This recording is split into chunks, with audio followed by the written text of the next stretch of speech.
Bom dia, meus amigos associados da Sociedade Brasileira de Neurocirurgia. Temos aqui hoje a honra de termos o Dr. Osmar dos Santos Moraes, médico neurocirurgião, formado na Universidade de São Paulo, com residência na Universidade de São Paulo, coordenador da neurocirurgia do Hospital Santa Catarina e presidente da Sociedade Brasileira de Neurocirurgia. Ele é o presidente eleito que, a partir de janeiro de 2027, comandará esta egrégia sociedade. Foi presidente do Conselho Deliberativo e tem uma ascensão muito grande em toda a nossa sociedade, sendo muito querido por todos. Foi meu veterano na USP, veterano na residência, então, portanto, eu conheço muito bem desde 1982 e sei que a sociedade terá um caminho renovador, um caminho brilhante, como são todas as atividades que ele, quando conduz, acontecem, né? Todas essas atividades.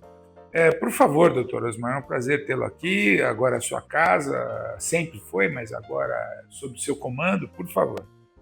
Bom, para mim é uma honra e eu vou usar os 30 e tantos anos de convívio com o professor Paulo Henrique, um exemplo de academicismo que veio para a administração e se mostrou também um exemplo na administração. Às vezes, eu particularmente, como convivi muito, estranho outras capacidades que eu não conhecia deles. Isso é muito interessante. Uma delas de ser um apresentador de talk show, que a gente tem visto, e para mim, de verdade, é um privilégio, nesse momento aqui, dividir a sequência do que ele fez. Eu, como ele comentou, sou médico, sou neurocirurgião, trabalho na área de tecnologia há algum tempo, já na universidade, e tenho a oportunidade agora de dar seguimento a um pedaço do que ele fez. Não vai dar para dar seguimento a tudo isso, nós vamos ter que mantê-lo junto aqui. Obrigado pelo convite, Paulo, sempre muito gentil.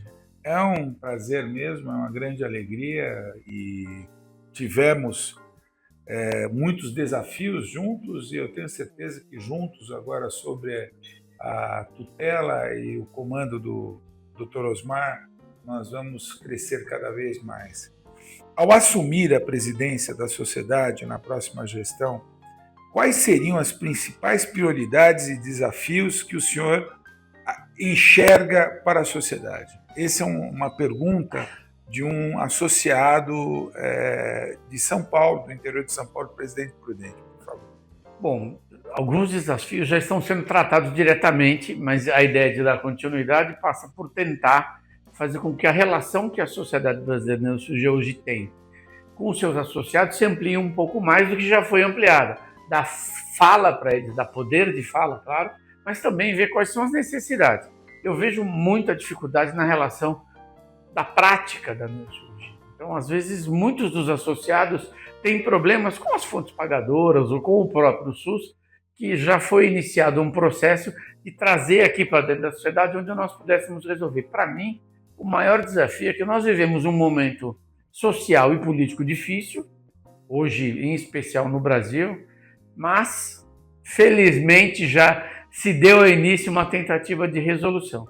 Hoje o maior desafio é a prática médica. É claro que toda a parte de educação, em especial a que foi nesse momento aqui do ano passado, ano retrasado, com as suas mudanças, tanto na comissão de ensino como na comissão de título, foi muito melhorado isso. Mas nós temos desafios específicos dos que estão saindo, são egressos da residência e dos que estão sendo formados. Então eu focaria e eu espero que esses desafios sejam claros para todos, que compreendam que o nosso sócio tem que praticar a medicina, tem que praticar a neurocirurgia. E é para isso que esses desafios, para mim, pelo menos, e eu espero que para os que vão compor a minha diretoria, sejam a maior prioridade. Muito bom. Aqui tem uma colega do Rio de Janeiro, Dr. Paulo. Acredito que esses 2 anos, a política de austeridade de sua gestão deva ser continuada, apesar da melhoria financeira que a sociedade vem apresentando. Como seria na gestão do Dr. Osmar Moraes vamos perguntar a ele. Eu acho que fica à vontade, doutor Osmar. Bom, é claro que é preciso ter um tino administrativo, né? Mas mais do que isso, a ideia é fazer o que você mesmo fez, se cercar de pessoas de qualidade, profissionais que podem te ajudar a tomar decisões para não cometer erros que vão comprometer a sociedade. Eu percebi, e posso falar em público isso, uma austeridade real, não foi só na palavra não.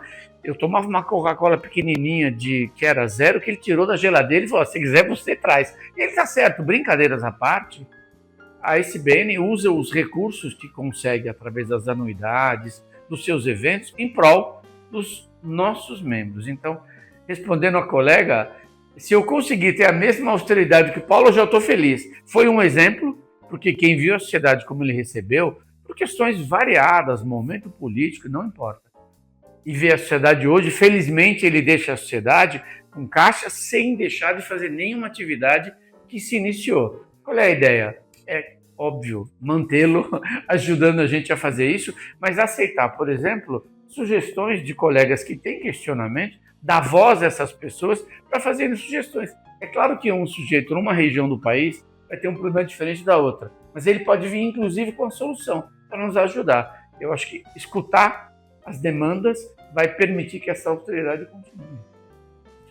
Muito obrigado. Eu acho que foi respondida, colega. E tem uma pergunta também do interior de São Paulo. São Paulo está muito ativo aqui no Café com o Presidente. Como o senhor pretende dar continuidade aos projetos desenvolvidos pela gestão atual e, ao mesmo tempo, implementar novas iniciativas para fortalecer a SBN, visto que o senhor é conhecido por ser extremamente criativo? Admiradora sua. Pois não.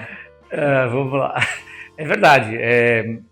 Nos cargos de direção ocupados, eu tentei sempre inovar, mas sempre escutando a todos. Muitas das ideias colocadas em prática foi por abrir um canal de comunicação. Isso o nosso presidente atual já fez. Como é que eu consigo dar continuidade? Fazendo o que ele conseguiu fazer. Ele me colocou na gestão dele desde o primeiro dia. Na primeira reunião que teve com o seu grupo, ele me chamou e fez parte. E é o que eu pretendo fazer, mantê-lo na direção, a não ser que ele se canse um pouco, mantê-lo na direção como estava antes.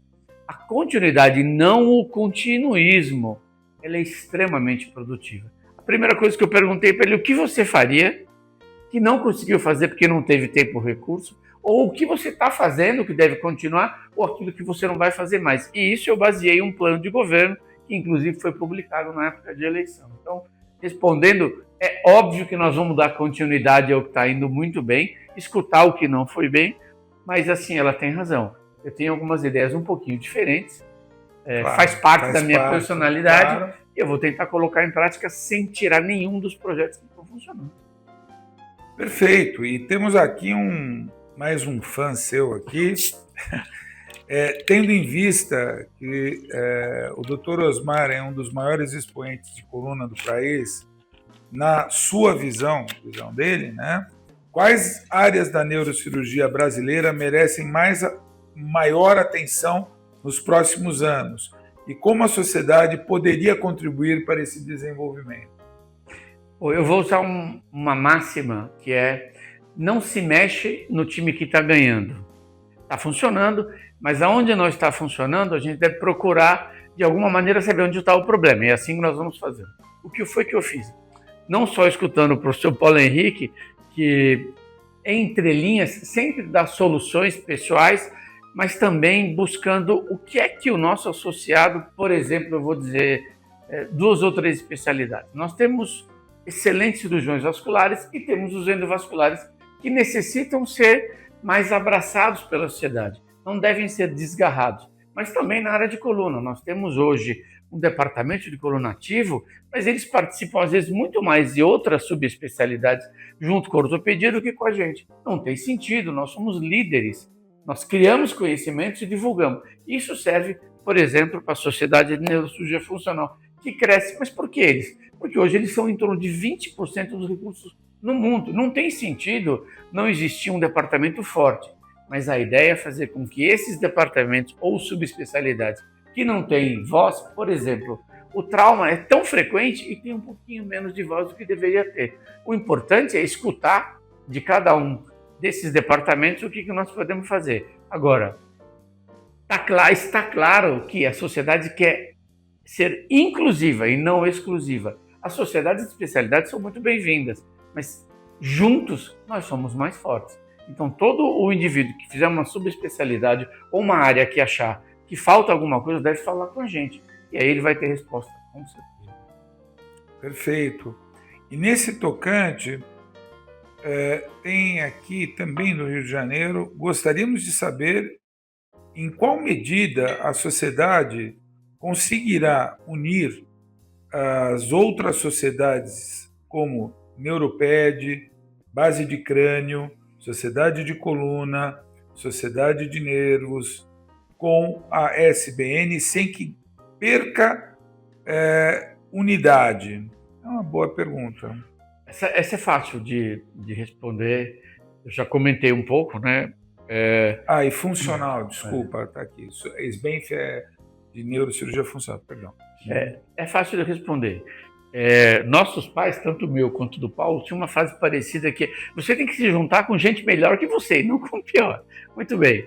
Como sócios de outras sociedades, vou usar o exemplo do OBNS, do CNS, como é que eles conseguiram serem tão grandes e tão representativos? Foi abraçando mais as suas subespecialidades. Então, em 2 meses vai haver o congresso do CNS, que o Paulo me sugeriu ser o representante da sociedade, já que eu sou o próximo presidente, e eu solicitei uma reunião com o comitê executivo para perguntar a eles como vocês conseguem deixar as pessoas com liberdade para criar, para ter associação, ou seja, uma subsociedade, e ao mesmo tempo fazer parte do CNS ou do OBNS, porque juntos nós somos mais fortes. Qual é a ideia? É que essas sociedades sejam apoiadas, tenham independência, mas sejam, antes de mais nada, neurocirurgiões.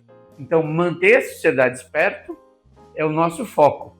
E nós vamos olhar lá como é que a maior sociedade de neurocirurgiões do mundo ocidental lida com isso. Vamos tentar trazer um pouco da experiência deles. Como foi que eles não se fragmentaram? Essa é a minha ideia principal. Isso é muito importante que o Dr. Osmar falou, porque realmente é um ponto de preocupação para todas as gestões futuras, e eu tenho certeza que ele conseguirá, pela empatia que ele tem com todos os grupos e trânsito nesses grupos. Em relação às sociedades mundiais, Dr. Osmar, gostaríamos de saber, isso é do Pará, né? Gostaríamos de saber como o senhor pretende se relacionar com a Federação Mundial e com a Federação Latino-Americana nos próximos anos. Puxa, essa é mais difícil de responder, vou separar uma com a outra, tá? Durante muito tempo eu não compreendi essas relações. E alguém me disse, você passou... Eu dirigi um capítulo mundial de neurocirurgia numa fundação que eu trabalhei, que tinha um pouco mais de 90 países. E eu entendia que era importante a organização estar acima e conversar com cada país, com sua linguagem, enfim, eu conseguia compreender isso. Eu não conseguia entender, por exemplo, como a Federação Latino-Americana de Neurocirurgia põe o Brasil com 2, 3, 4 votos e a Nicarágua, que tem 11 neurocirurgiões, e nós que temos 2.000 com 1 ou 2 votos. Mas isso era ignorância da minha parte. O que eu enxergo hoje é um pouco diferente. Nós, brasileiros, somos líderes e devemos continuar a ser líderes no nosso continente. Então, essa participação passa por... É óbvio que temos que doar um pouquinho mais, nós somos pagadores de um valor um pouquinho maior. Claro, temos mais neurocirurgiões, mas eu acho que é mais fácil pessoas representativas estarem lá ajudando a construir isso. É diferente da Federação Mundial. Na Federação Mundial, nós somos top 5 no máximo, somos representativos, mas é completamente diferente olhar os problemas do dia a dia, que no caso, por exemplo, aqui na América Latina nós temos problemas similares e as fronteiras se acabaram. Nós podemos, numa sociedade como essa, conversando, diminuir problemas entre a Bolívia, que precisa de atendimento aqui, ou precisa de uma formação de um sujeito aqui, e vice-versa.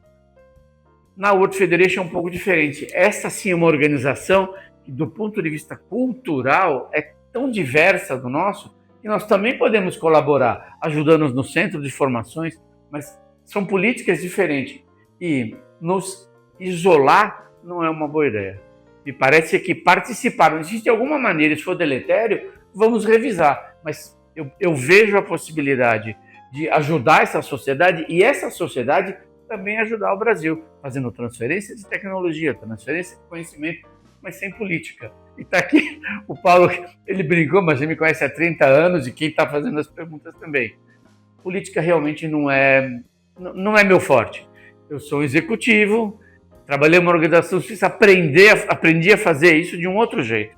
É possível não ter conflito de interesse, é possível doar seu tempo, doar seu conhecimento, sem misturar as coisas. E nessas organizações eu acho que estamos vivendo momentos diferentes do que era no passado. E nós temos muito para contribuir e também temos muito para receber, temos muito que aprender com as dificuldades dos outros também. Muito bom. Inclusive, são dúvidas, né, que todos nós temos e são importantes. E aqui é uma pergunta interessante sobre a crescente judicialização nos concursos de título de especialista em outras sociedades. Como o senhor vê a defesa da sociedade nessas judicializações e como organizaria esta defesa? Bom, eu não sou um expert, mas vou olhar para uma experiência que eu tive na Europa. A Europa montou um sistema de certificar o cirurgião de coluna através de um diploma. São 34 anos de sociedade, com capacitação, com membros da academia. Eu vejo uma sociedade que acabou de ser formada, recente, que pediu para si o direito de dar título de especialista. Eu não confiaria nessa especialista. Se ao longo dos anos eles se demonstrarem produtores de conhecimento, divulgadores de conhecimento, em especial defesa desse título de especialista, dentro da Associação Médica Brasileira, dentro do Ministério da Saúde, eles serão bem-vindos para nos ajudar a certificar. Mas neste momento, ninguém está investido dessa capacidade de dar um título, por exemplo, de neurocirurgia, a não ser a Sociedade Brasileira de Neurocirurgia. Nós temos a academia, que o próprio nome já diz, é academia, eles são acadêmicos. Essa função é nossa aqui, faz parte de avaliarmos, porque, no fundo, os serviços de residência também são avaliados por nós. Então é um pouco da avaliação do nosso próprio trabalho de capacitar alguém e de olhar no final, você merece título ou não. Eu não vejo problema jurídico e mais do que isso, mesmo que isso venha a atrapalhar o nosso dia a dia, eu duvido que alguém esteja investido na mesma capacidade que a SBN. E eu acho que eu consigo convencer o Ministério Público, o Ministério da Educação, o Ministério da Saúde, com um argumento simples como esse. Muito bom. E em relação à adimplência, temos verificado pelas publicações e pelo portal da transparência que a adimplência na SBN, que era um problema, hoje não é mais. Não é verdade. Nós temos que melhorar. Hein? Como o senhor pretende manter a continuidade do interesse do associado nos pagamentos da sociedade? Mais fácil ainda. Um trabalho bem feito junto a uma sociedade mantém os seus associados. O exemplo prático é o seu trabalho. Você pegou uma inadimplência que era um padrão e transformou num padrão. Infelizmente, não sei se você colocou o sarrafo um pouco mais alto para mim, mas não tem problema, nós vamos tentar manter. Atividades como essa, por exemplo, de dar ao associado a chance de ver o que nós pensamos, o que pretendemos fazer, abrir, como você já fez, e eu acho que dá para continuar esse trabalho, um canal de comunicação. Ele vai se sentir prestigiado, ele vai sentir que o pagamento dele da anuidade, o pagamento dele do congresso, está sendo usado para o benefício dele mesmo.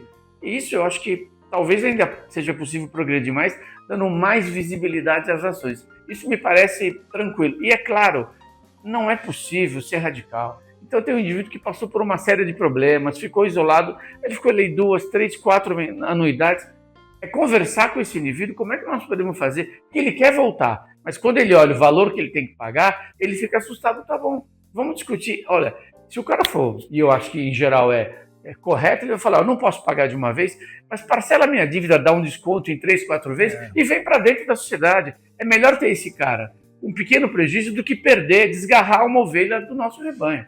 Então é preciso ser consciencioso, é óbvio, claro. Não vai pegar o cara que não paga 20 anuidades e quer pagar 2 agora, porque não. Mas se ele tiver algo para justificar, nós também vamos conversar com esse cara. Não vamos perder ninguém, não vamos deixar ninguém para trás. Vamos abraçar, né, todos que querem continuar na sociedade, não obstante os problemas financeiros, a crise do Brasil. Isso é uma mensagem que a gente tem lá na USP, entre nós, né, que fomos irmãos de armas durante muito tempo, nós nunca deixamos um irmão para trás. Qual mensagem o senhor gostaria de deixar para os neurocirurgiões jovens, residentes e futuros especialistas sobre o papel da SBN na valorização da especialidade? Bom, vamos lá. Eu vou usar um exemplo pessoal para ficar mais fácil a mensagem. Eu tive a felicidade de ter uma boa carreira, uma boa formação, trabalhar na universidade, morando nos Estados Unidos, na Europa. Tive a felicidade de trabalhar com um grupo suíço, uma vida muito plena, ter uma família, enfim. Então, saúde. Eu tenho uma fala, nada disso seria possível se não fosse um neurocirurgião. Tudo que eu tenho foi a faculdade, foi a residência, mas foi a escolha pela especialidade que me deu para ter uma vida plena. Para hoje, poder devolver com muita energia isso que eu recebi. O neurocirurgião jovem vai viver um momento muito melhor do que nós vivemos, um apoio da sociedade, com uma qualidade de conhecimento e uma possibilidade de fazer a diferença. Vou dar um exemplo prático. Indivíduo que consegue fazer o diagnóstico de um tumor benigno na cabeça de alguém vai mudar uma geração inteira. Esse cara ia morrer, ele não só vai viver, como vai criar os filhos, que vão criar outros filhos. É toda uma árvore genealógica que nós vamos usar. Se você conseguir fazer isso uma vez na vida, sua vida já valeu. Imagina se no neurocirurgião fazendo inúmeras vezes isso. Eu duvido que tenha alguma coisa mais contagiante, melhor que isso para se fazer. E essa é a mensagem que eu estou recebendo e que eu estou passando. Essa é a minha ideia para você, neurocirurgião jovem, e para o velho também. Vamos continuar fazendo coisa boa. Porque é fácil, é só fazer direito e seguir bons exemplos. Obrigado. Eu estou muito satisfeito na nossa conversa. Nós sabemos que temos uma missão ainda a ser cumprida até janeiro. Estamos nessa fase de transição, muito bem assistido pelo Dr. Osmar, pelo grupo que ele está formando, e restou a pergunta final e os comentários finais. As prioridades da gestão, isso é a pergunta que eu estaria lendo, né? Mas eu só implementei, estariam baseadas no exercício profissional ou na formação. A gestão anterior ao Dr. Paulo foi baseada em exercício profissional e a do Dr. Paulo foi baseada em formação. Eu acho que é uma pergunta também tranquila para você responder, porque você é mais amplo ainda, né? Você é mais rápido. Eu acho que eu vou usar, vai usar os dois, né? Eu vou usar um subterfúgio. Nós tivemos muitos profissionais construindo o SBN. Então, quando você diz está acabando aqui, não está acabando nada. Você tem um monte de tempo para contribuir aqui na área de educação, que eu acho que é a menina dos seus olhos, é a nossa também. Por que eu vou tentar fazer uma coisa que já está sendo bem feita se eu tenho gente que quer continuar colaborando? Então, eu publicamente digo, você não vai sair, primeira coisa. Segundo, você vai ficar envolvido na educação e outras atividades. E vai trazer mais gente que você acha que está trabalhando na sua gestão para dentro. Então, se você me perguntar qual dos dois vai fazer, eu vou abraçar quem fez bem feito. E, se for possível, eu vou introduzir uma terceira, uma visão muito pessoal, tá? Mas uma terceira base em que o neurocirurgião precisa estar conectado, que é a tecnologia. A gente tem muita dificuldade de implantar novas tecnologias. Eu vou trazer projetos já prontos dentro de um plano para que nós não tenhamos que importar tecnologia de ninguém, não. Vamos usar o que a gente tem aqui, vamos criar, vamos apoiar quem faz isso. Nós temos aqui, não devemos nada para ninguém em nenhum lugar do planeta. E nós podemos continuar fazendo isso. Se eu puder me ocupar disso e eu deixar você e outros ocupados com outras coisas, nós vamos continuar construindo essa SBN maior. Eu agradeço a oportunidade, de público eu agradeço o que o Paulo fez, eu não vi nenhum outro presidente fazer. Ele me envolveu nas atividades, nas decisões, e em especial, nos problemas, é claro, mas também nos méritos. Você tem uma grandeza para fazer isso, e eu aproveito essa oportunidade para agradecer de público o que ele fez. Porque parabéns pela maneira como você fez isso. Parabéns por nos incentivar. Isso é muito bom. A sociedade brasileira que cresce, tenho certeza que a união de todos vai nos fortalecer para o futuro. Estamos chegando ao fim desse encontro, dessa manhã, e as palavras finais eu vou deixar para o Dr. Osmar, dizendo ao associado: aguarde os nossos próximos cafés com o presidente, e teremos ainda mais discussões sobre projetos futuros e interação com a sociedade civil e neurocirúrgica. Por favor, doutor Osmar, palavras finais. Minhas palavras finais são fáceis. Agradecimento à maneira como isso foi conduzido, e vou aproveitar para falar, vai ter um café com o ex-presidente, que ele vai virar o nosso talk show oficial aqui, que conduz bem, mas deixar esse canal como todos os outros abertos. A ideia é que eu não tenho como adivinhar qual é a necessidade ou qual é a precisão de um indivíduo se ele não falar. Nós estamos aqui sentados numa correria, mas é para abrir esse canal mais ainda e fazer com que essa comunicação chegue a nós para podermos tentar ajudar. Muito obrigado. Associado, queridos colegas, até a próxima. É mais um procedimento, mais uma atividade dessa sociedade em seu favor. Forte abraço.